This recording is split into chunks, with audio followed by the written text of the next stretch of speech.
it's wonderful to know that the Lord is there in control of everything. It's my privilege this morning to be able to introduce to you Brother Gerard Esterhuizen and his wife Marina. I've got to be careful that I don't say too much, because in previous times when I introduced people like Pastor Jeremy, then I said half of what he wanted to say. So maybe I'll just rather just try and give you a bit of a background in terms of Brother Gerard and how we get to this point today.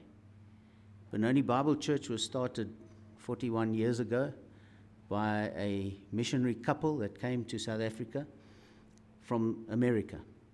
They had already planted a church elsewhere in the country, in Newcastle. They came to Benoni and they started Benoni. And then a couple of people joined, and then more people joined, and then more people joined. But during that time, the emphasis, obviously, or a focus in terms of the church was to support missions, because the church was being planted by missionaries. And the focus of Benoni Bible Church in terms of supporting missions is church planting missionaries. Our first missionary that we supported from Benoni was a guy, or is a guy by the name of Bill Meyer and his wife Nina and their 3 children. And that was around about, I think it was about 36 odd years ago. And in those days, we started with 50 Rand a month. Now, you might think 50 Rand's not a lot now, but go back to 1980, when, Pastor Tom, about 1988 or somewhere around about there, 50 Rand could buy you a lot, okay, in those days. So we started supporting Pastor Bill, and him and his family had moved to the Cape already, and they were doing church planting work specifically amongst the coloured community in the town of Macassar. Then that expanded into Strand and into other areas in the Western Cape. But Pastor Bill, from his work, came a guy that we are also supporting, Miles Schilder. Pastor Miles and his wife Shirley also went into church planting work, and they've also been involved in the Western Cape. They were down in George area for a time, and they were also involved actively in the Strand work. And then from the Strand work, lives have been saved, lives have been changed, and out of the Strand environment comes Brother Gerard and his wife Marina. And the Lord has laid it on their heart as well. I don't want to speak for him, so I will let him say what he needs to say and how the Lord has led him in his life. But Brother Gerard is now, in effect, a 3rd generation church planting missionary, if you want to look at it in biblical terms, or in a biblical sequence. So it's our privilege this morning to be able to hear from the Esterhuizens, to see their heart, to see the work that they're doing. But ultimately, I'd like you to meet the couple. I'd like you to meet them. Make sure that you take time after the service in the fellowship time to greet them and to chat to them. If you have any questions, ask them that at this time. But it's wonderful to have them here. So I'm going to ask Brother Gerard if he will come forward so long, and then he's going to just present his work specifically and the work that they are doing in the Western Cape. And then, as Jamie said, we'll go to singing, and then Brother Gerard will be leading us this morning in opening God's Word. So, brother, it's wonderful to have you with us here. Good morning, everyone. I've been asked to step out of my comfort zone of Afrikaans and come to Benoni Bible Church to present myself in English and also preach in English. And for the guys that speaks Afrikaans, you will know what challenge it will be for me now. My wife told me every time, no, you will do it chop chop. Then I told her, just pray for me in English for 5 minutes. But it's an honor to be here. I'm really grateful and thankful for this platform this morning, to be in your midst. Before I start, I just want to let you know that Pastor Bill and Auntie Nina sent their greetings. Pastor Miles, Auntie Shirley as well, Pastor Jeremy and his wife, Wenda, I've met yesterday Pastor Stembiso and his wife Taifin. They send their regards, and also Pastor Clive. And then all our church family from Paul. They said, please tell Benoni Bible Church that we love them and we also praying for them. It will be difficult for me this morning to speak in English. I will try to be short, and it's not my fault that for all these years that I've battled with the language of English. When it started, my school years, my primary school years, didn't start that well. I stutter most of my years. I think some points when they ask me questions in class and I raise my hand, they overlook me many times. And then eventually when I got the opportunity, I had to go in front and write my answers on the green or black board. So it was bad in that sense. And it becomes better when I went to high school. I think the crucial year was when I was standard 8. And my English teacher told me that you're not going to make standard 8. I told her, ma'am, I will try my very best. And unfortunately, I failed. When I got home, I told my mom and dad they don't understand English at all. So I told them, Mom, Dad, don't be that upset with me. I've learned at Stellenbosch Marties, there's students that going for their second year and third year. And next year I will be a second year student in standard 8. It's not that bad. In fact, when I go back, I will ask my teacher if they can help me to do my third year. And they said, my son, do that.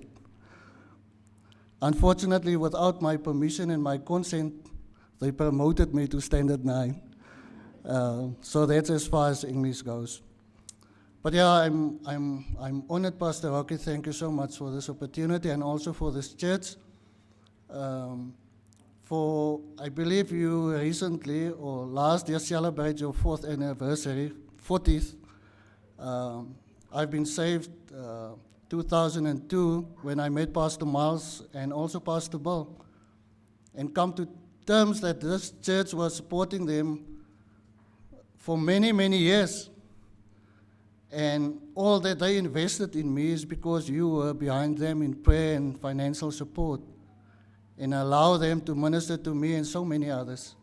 So I might not know you all, but I know you were part of where I am now and what the Lord has been doing in my life. There at the back is my wife, Marina.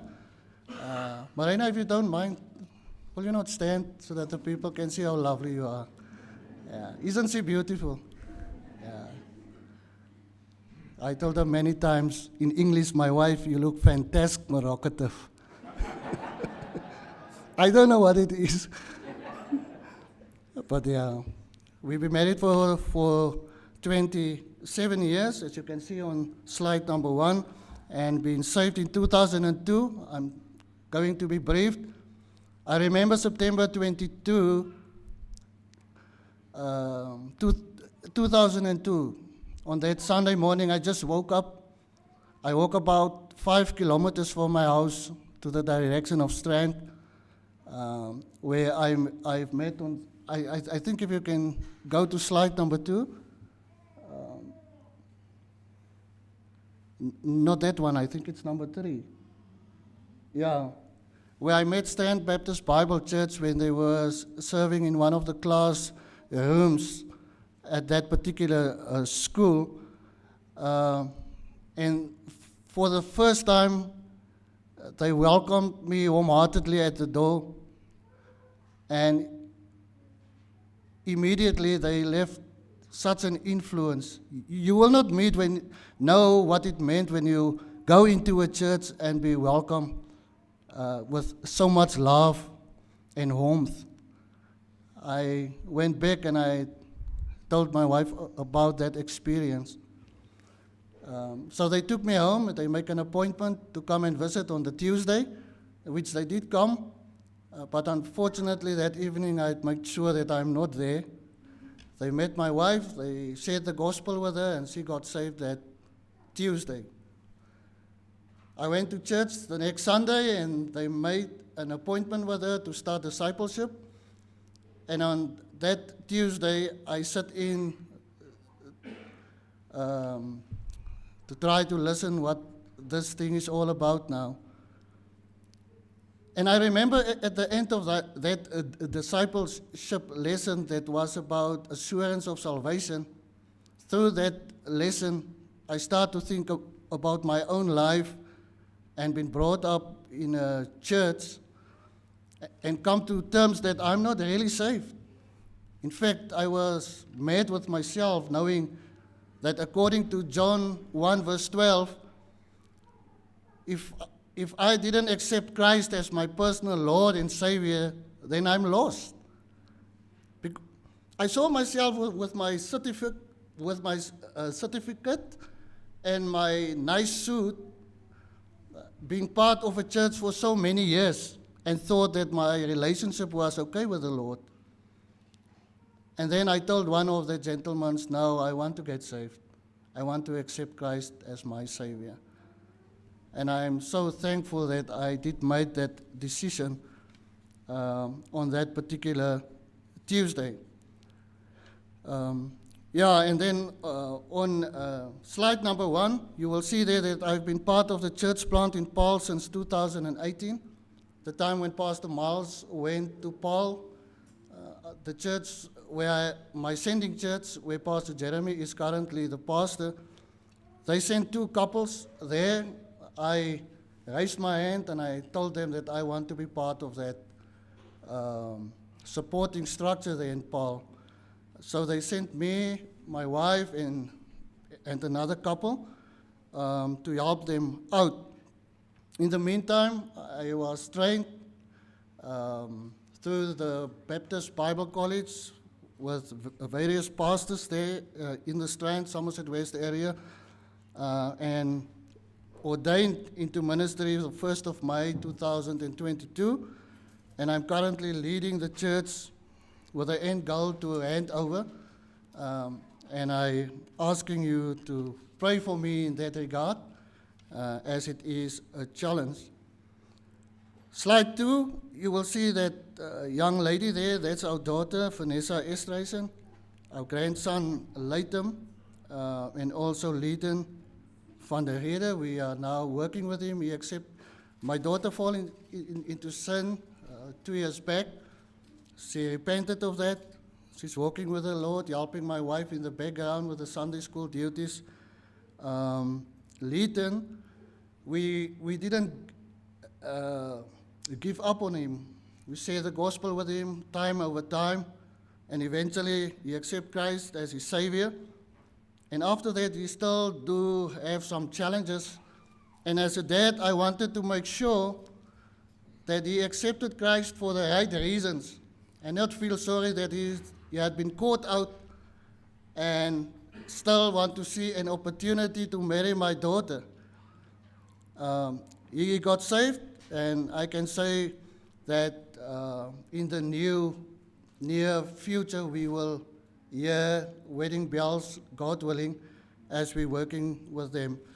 So please pray for that as well.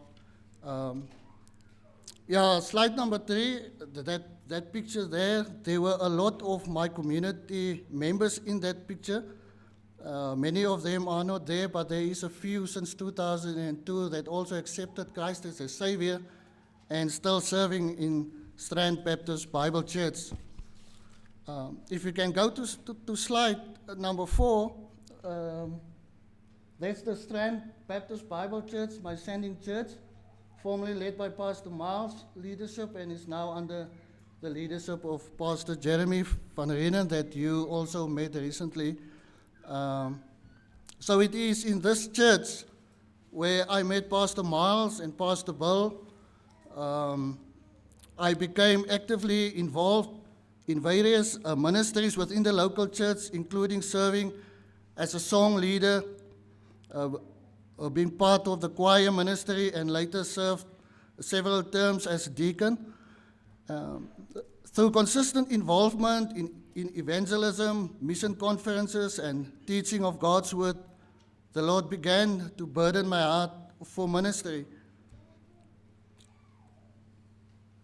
A pivotal moment came during a missions conference, I think it was 2011, 2012, when Pastor Donovan May was a speaker at Macassar's mission conference.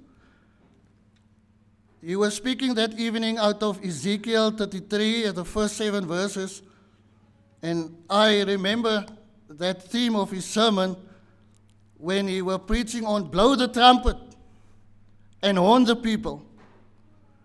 And it was at that specific evening when I stepped out in my heart and I said, Lord, use me.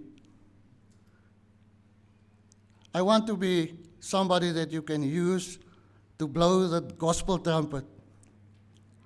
But not just the gospel trumpet, but also warn the people. We can't just share the good news without warning people if they don't accept that good news.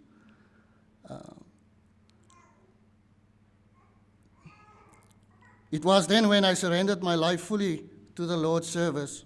I pursued formal Bible training through our local Baptist Bible College under the leadership of faithful pastors in our region. I completed a 4-year internship under Pastor Miles Schilder in preparation for ministry. Slide 5. On May the 1st, 2002, I was ordained into the gospel ministry by our home church. Following ordination, the Lord opened the door for me to assist in a church plant in Paarl under Pastor Miles. And through this ministry, the Lord confirmed my calling to church planting. I know Pastor Miles asked me many, many times. He asked me, brother, are you sure that you don't just want to be a pastor, but a church planting pastor? And I told him that my decision is unchanged because that's the burden that the Lord placed on my heart. So as work developed, slide number 6, leadership transitioned and I was entrusted to greater responsibility in the Paarl ministry. You can see that's the members that is now actively in Paarl. There's a few that leave the church, but the Lord is still saving souls and added to the church, for which we are so grateful for. Slide number 7, we're nearly there. The goal regarding ministry in Paarl is to see the work established as a fully organized, autonomous and self-governing local church with trained leadership. We continue to focus on evangelizing the lost, to discipling new believers and training faithful men for ministry. In addition, as new opportunities arise, we desire to remain faithful in reaching other communities with the gospel. Slide 8. Our short-term goal is to strengthen and grow the church plant in Paarl. The long-term goal is that we trust the Lord to establish His work fully and in His timing to open doors for further church planting opportunities. Moving to slide number 9, our ministry philosophy and vision is, our ministry is rooted in a simple biblical philosophy. First, a love for God, then a love for people, and a commitment to the Great Commission. We follow the biblical model seen in Acts chapter 13, being sent out by the local church, evangelizing, discipling converts, and establishing local churches. We estimate that establishing the work in Paarl may take approximately 3 to 5 years, Lord willing. And I pray and trust that Benoni Bible Church will find it in their hearts to come alongside me as you come alongside Pastor Miles, alongside Pastor Balmeyer, and partner with the current work till where the Lord will lead me as we're doing His work in Paarl. And then there's a last slide.